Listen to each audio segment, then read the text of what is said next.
இன்னைக்கு இஃப்தார் 3வது ரெசிபி இறால் வடா செய்யலாமா? இந்த இறால் வடா செய்யறதுக்கு 1 கப் பச்சரிசியை 2 மணி நேரம் ஊற வச்சிருக்கேன். அடுத்தது பாத்தீங்கன்னா முத நாள் பழைய சோறு, இது ஃப்ரிட்ஜ்ல வைக்காம வெளியில வச்சீங்கன்னா ரொம்ப டேஸ்டா இருக்கும். இதுல நான் 1.5 கப் தண்ணியை பிழிஞ்சிட்டு இந்த ரைஸை மட்டும் நல்லா மசிச்சுக்கலாம். நல்லா மசிச்சதுக்கு அப்புறம் இப்போ ஊற வச்ச பச்சரிசியை தண்ணியை வடிச்சிட்டேன். நல்லா அதை அப்படியே மிக்சி ஜாடியில ரொம்பவும் குறகுறப்பாவும் இல்லாம ரொம்பவும் நைஸா இல்லாம அரைச்சு அப்படியே பழைய சாதத்துல சேர்த்துட்டு இதுல 1/2 ஸ்பூன் உப்பு 1/4 டீஸ்பூன் சோடாப்பு சேர்த்து இதை நல்லா மசிச்சு விட்டுக்கலாம். தண்ணியெல்லாம் தேவையில்லை, அந்த பழைய சோறுல உள்ள தண்ணியே போதுமானது. இதை அப்படியே ஒரு 6 மணி நேரம் நல்லா ஊறட்டும். அடுத்தது ஸ்டவ்ல ஒரு பேன் வச்சிருக்கேன். அதில் கொஞ்சமாக ஆயில் சேர்த்துட்டு கையளவு இறால் சேர்த்து 1 சிட்டிகை சால்ட் 1 சிட்டிகை மஞ்சத்தூள் சேர்த்து இந்த இறால்ல உள்ள தண்ணி வடிஞ்சாலே போதுமானது. அப்படியே பிளேட்ல கொட்டிடலாம். அடுத்தது அதே பேன்ல கொஞ்சமாக ஆயில் சேர்த்துட்டு 1/2 ஸ்பூன் முழு சோம்பு, காரத்துக்கு பச்சை மிளகாய், கையளவு பெரிய வெங்காயத்தை நீல வாகல செஞ்சு நல்லா மசிச்சு விட்டுக்குங்க.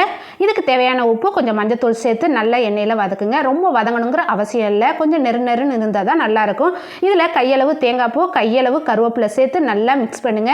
இப்போ பூரணம் சூப்பராக ரெடி ஆயிடுச்சு. உங்களுக்கு தேவைன்னா கொஞ்சம் மிளகாய்த்தூள் வேணா சேர்த்துக்கோங்க. கரெக்டாக 6 மணி நேரம் ஊற வச்சு நல்லா ஊறி இருக்கு. இப்போ வதக்கின வெங்காயத்தை அதில் சேர்த்து மாவோட நல்லா மிக்ஸ் பண்ணிக்கலாம். இப்போ தண்ணியை தொட்டு கையால் மாவை நல்லா உருட்டிட்டு இப்போ வாழை இலையிலையும் தண்ணியை தொட்டிட்டு நம்ம உருட்டின மாவை வச்சு இதில் இறால், அதாவது பொரிச்ச இறால் அதில் சேர்த்து நம்ம சூடான ஆயிலில் போட்டு எடுத்தாக்கா சூப்பராக இறால் வடை ரெடி ஆயிரும்.